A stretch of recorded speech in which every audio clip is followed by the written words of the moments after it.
Hello दोस्तों, एक बार फिर से आप सभी लोगों का YRS क्लास में बहुत बहुत स्वागत है।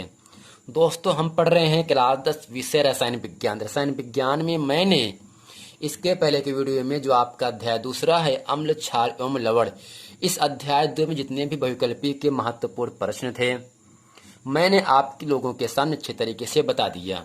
तो प्यारे बच्चों, आज इस वीडियो में हम पढ़ेंगे इस अध्याय 2 की अम्ल, क्षार एवं लवण के जितने भी अतिलघुत्तरी के महत्वपूर्ण प्रश्न हैं, हर वर्ष एग्जाम में पूछे जाते हैं। मैं आज उन सभी प्रश्नों को आपके सामने अच्छे तरीके से बताऊंगा। तो प्यारे बच्चों, प्रश्न नंबर 1 आपके सामने कह रहा है हाइड्रोक्लोरिक अम्ल जिसे HCl कहते हैं तथा सोडियम हाइड्रोक्साइड जिसे हम NaOH कहते हैं, यानी हाइड्रोक्लोरिक अम्ल तथा सोडियम हाइड्रोक्साइड का लिटमस के प्रति प्रभाव बताइए। यानी हाइड्रोक्लोरिक अम्ल पर जब लिटमस पत्र डाला जाता है तब उसका प्रभाव कैसा होगा, और जब लिटमस पत्र पर सोडियम हाइड्रोक्साइड डाला जाता है तब उस पर प्रभाव क्या पड़ता है। तो बच्चों, इसके उत्तर में लिखेंगे हम हाइड्रोक्लोरिक अम्ल नीले लिटमस को लाल कर देता है। आपको याद रखना है, जो हाइड्रोक्लोरिक अम्ल होता है वह नीले लिटमस को लाल कर देता है, जबकि सोडियम हाइड्रोक्साइड लाल लिटमस को नीला कर देता है। यानी जो HCl अम्ल होता है यह लिटमस पत्र क्या कर देगा, लाल कर देता है, जबकि NaOH जिसे हम सोडियम हाइड्रोक्साइड कहते हैं यह लिटमस पत्र को क्या कर देता है, नीला कर देता है। तो ये था प्यारे बच्चों प्रश्न नंबर 1। प्रश्न नंबर 2 आपके सामने कह रहा है, तो दोस्तों प्रश्न नंबर 2 आपके सामने कह रहा है अम्ल क्या है, एसिड क्या है। तो अगर हम सिंपल समझना चाहें, वे पदार्थ जो स्वाद में खट्टे होते हैं अम्ल कहलाते हैं। जैसे नींबू हो गया, करौंदा हो गया, जितने भी खट्टे पदार्थ होते हैं उन सब में कुछ न कुछ अम्ल की मात्रा अवश्य पाई जाती है। यानी जो खट्टे पदार्थ होते हैं उसमें क्या पाया जाता है बच्चों, तो आपको बता देना अम्ल पाया जाता है। तो इसमें हम लिखेंगे प्यारे बच्चों अम्ल या एसिड शब्द लैटिन शब्द एसिडस से बना है जिसका अर्थ खट्टा होता है। यानी वे पदार्थ जो स्वाद में खट्टे होते हैं अम्ल कहलाते हैं। अतः वे पदार्थ जो खट्टे होते हैं तथा नीले लिटमस को लाल कर देते हैं अम्ल कहलाते हैं। यानी प्यारे बच्चों, अम्ल या एसिड शब्द लैटिन भाषा के शब्द एसिडस से बना है जिसका अर्थ क्या होगा, खट्टा होता है। यानी वे पदार्थ जो स्वाद में खट्टे होते हैं अम्ल कहलाते हैं, और जो अम्ल होते हैं ये नीले लिटमस को लाल कर देते हैं अम्ल कहलाते हैं। तो ये था प्यारे बच्चों अम्ल किसे कहते हैं, यानी वे पदार्थ जो स्वाद में खट्टे होते हैं अम्ल कहलाते हैं। अम्ल नीले लिटमस को लाल कर देते हैं, क्या कर देते हैं, लाल कर देते हैं। तो प्यारे बच्चों प्रश्न नंबर 5वां महत्वपूर्ण प्रश्न आपके सामने कह रहा है निम्नलिखित के रासायनिक सूत्र लिखिए। पहला यहां से आपसे कह रहा है नाइट्रिक अम्ल, दूसरा आपका एसिटिक अम्ल, तीसरा आपका है कैल्शियम हाइड्रोक्साइड, चौथा है पोटेशियम हाइड्रोक्साइड। यानी प्यारे बच्चों कुछ यौगिक हैं उनका हमें रासायनिक सूत्र आपको लिखना है।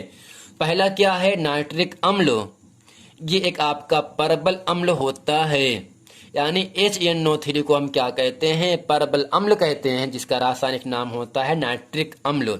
यानी प्यारे बच्चों नाइट्रिक अम्ल का रासायनिक सूत्र होता है HNO3।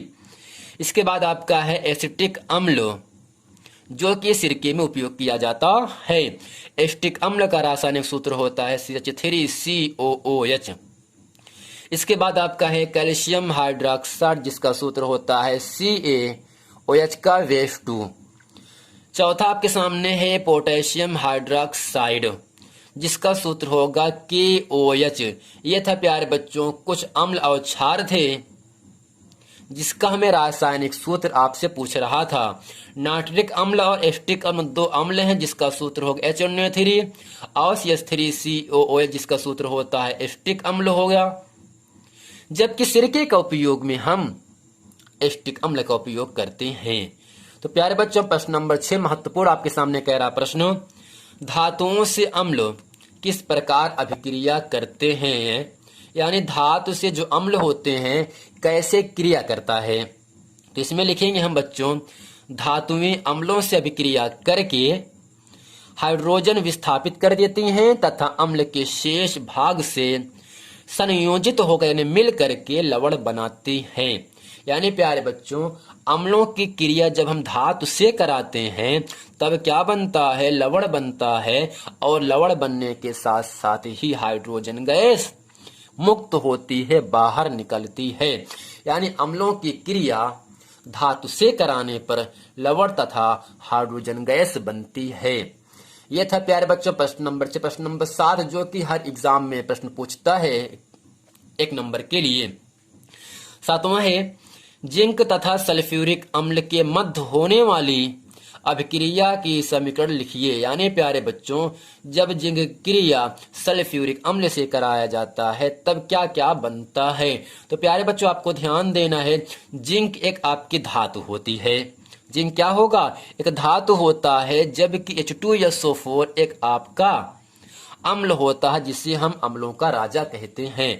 यानी H2SO4 को हम सल्फ्यूरिक अम्लों को अम्लों का राजा भी कहते हैं। यानी जब धातु की क्रिया अम्ल से कराया गया तो क्या बना, ZnSO4 प्लस H2 बनता है। यानी प्यारे बच्चों, जो Zn है एक धातु है जिसकी जो संयोजकता होती है वो +2 होती है, जबकि SO4 की जो संयोजकता होती है -2 होती है। हमेशा +2 -2 क्रिया कर क्या बनेगा, ZnSO4 जिसे हम जिंक सल्फेट कहते हैं, जबकि H2 अलग हो जाता है। यानी प्यारे बच्चों, जिंक की क्रिया अम्ल से कराने पर लवण बनता है, जबकि जो ZnSO4 है इसे हम लवण कहते हैं जिसका नाम होता है जिंक सल्फेट, जबकि हाइड्रोजन गैस क्या होती है, बाहर निकल जाती है। तो प्यारे बच्चों, उम्मीद करते हैं प्रश्न नंबर 7 आप समझ गए हैं। यानी धातुओं की क्रिया अम्ल से कराने पर लवण तथा हाइड्रोजन गैस मुक्त होती है। ये था प्यारे बच्चों प्रश्न नंबर 7। प्रश्न नंबर अगला आपके सामने कह रहा है, तो प्यारे बच्चों प्रश्न नंबर 14 आपके सामने कह रहा है, जो कि हर एग्जाम में प्रश्न पूछता है 2 नंबर के लिए। प्रश्न है, सूचक क्या है। तो सिंपल अगर आपको समझना चाहिए, सूचक का मतलब होता है सूचना देना। इसमें लिखेंगे, वे पदार्थ जो विभिन्न पदार्थों की प्रकृति के संबंध में सूचना देते हैं।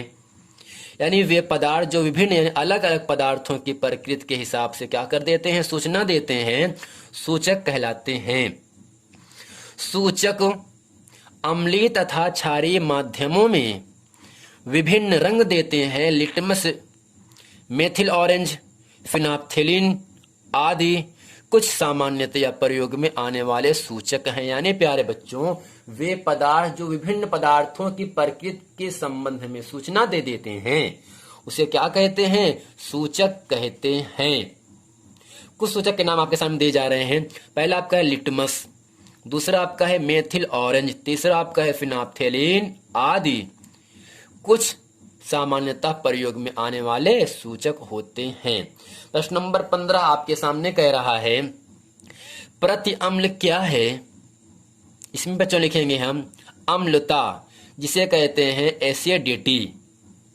अम्लता से पीड़ित यानी बीमार व्यक्तियों को औषधि स्वरूप दिया जाने वाला क्षारीय पदार्थ प्रति अम्ल कहलाता है। यानी बच्चों, अम्लता से पीड़ित यानी अम्ल से पीड़ित व्यक्ति, अम्ल से बीमार व्यक्ति, दवा औषधि कर होगा यहाँ से दवा मेडिसिन, औषध स्वरूप दिया जाने वाला क्षारीय पदार्थ ही प्रति अम्ल कहलाता है। प्रति अम्ल तनु क्षारकों जैसे एल्यूमिनियम हाइड्रोक्साइड जिसे हम AlOH कहते हैं। यानी प्यारे बच्चों, एल्यूमिनियम हाइड्रोक्साइड तथा मैग्नीशियम हाइड्रोक्साइड से बनता है। यानी बच्चों, जो आपका प्रति अम्ल होता है वो आपका एल्यूमिनियम हाइड्रोक्साइड और मैग्नीशियम हाइड्रोक्साइड से बनता है। MgOH का Wave2 से क्या बनता है, प्रति अम्ल बनता है। यानी बच्चों, अम्लता से पीड़ित व्यक्तियों को औषधि के रूप में दिया जाने वाला क्षारीय पदार्थ ही प्रति अम्ल कहलाता है। प्रश्न नंबर 16 जो कि बहुत ही महत्वपूर्ण प्रश्न आपके सामने कह रहा है, उदासीनीकरण अभिक्रिया को परिभाषित कीजिए। हर एग्जाम में ये प्रश्न पूछता है, किसे कहते हैं उदासीनीकरण की अभिक्रिया। एग्जाम में 2 नंबर के लिए आपसे पूछेगा, जिसमें लिखेंगे प्यारे बच्चों, लवण तथा जल बनने के लिए अम्ल तथा क्षार के मध्य होने वाली अभिक्रिया उदासीनीकरण की अभिक्रिया कहलाती है। यानी प्यारे बच्चों, अम्लों की क्रिया क्षार से कराने पर, अम्लों की क्रिया क्षार से कराने पर लवण तथा जल के बनने की क्रिया को हम क्या कहते हैं? उदासीनीकरण की अभिक्रिया कहते हैं। यानी जब अम्लों की क्रिया हम क्षार से कराते हैं तब लवण बनता है और जल बनता है। इस क्रिया को हम क्या कहते हैं? उदासीनीकरण की अभिक्रिया कहते हैं। इसको प्यारे बच्चों अगले नेक्स्ट वीडियो में हम अभिक्रिया के माध्यम से अच्छे तरीके से और सीखेंगे। जैसे यहाँ से आपके सामने समीकरण दिया जा रहा है, यही इसका एग्जाम्पल है। यानी अम्लों की क्रिया HCl क्या है प्यारे बच्चों? एक अम्ल है जिसका नाम है हाइड्रोक्लोरिक अम्ल। यानी अम्लों की क्रिया किससे करा रहे हैं? क्षार से। तो क्या बनेगा? लवण और जल। यानी जो NaCl है ये एक आपका लवण है जिसे हम सोडियम क्लोराइड कहते हैं, जबकि जल भी बन रहा है जिसे H2O कहते हैं, जो कि लिक्विड की अवस्था में पाया जाता है। यानी अम्लों की क्रिया क्षार से कराने पर लवण तथा जल के बनने की क्रिया को हम क्या कहते हैं? उदासीनीकरण की अभिक्रिया कहते हैं। तो 17वां प्रश्न है, क्या होता है जब सोडियम हाइड्रोक्साइड की क्रिया हाइड्रोक्लोरिक अम्ल से कराते हैं तो इनके मध्य जो अभिक्रियाएं होती हैं वो क्या क्या बनता है? केवल आपको समीकरण बताना है, आपको याद रखना है बच्चों। अम्लों की क्रिया HCl अम्ल है, NaOH आपका क्षार है, क्योंकि इसमें OH लिखा है ना, जिस यौगिक में OH लिखा होगा वो एक आपका क्षार कहलाएगा। अम्लों की क्रिया क्षार से कराने पर लवण NaCl क्या है? एक आपका लवण है। H2O क्या है? जो कि आपका एक लिक्विड अवस्था में होता है, जो कि जल का सूत्र है।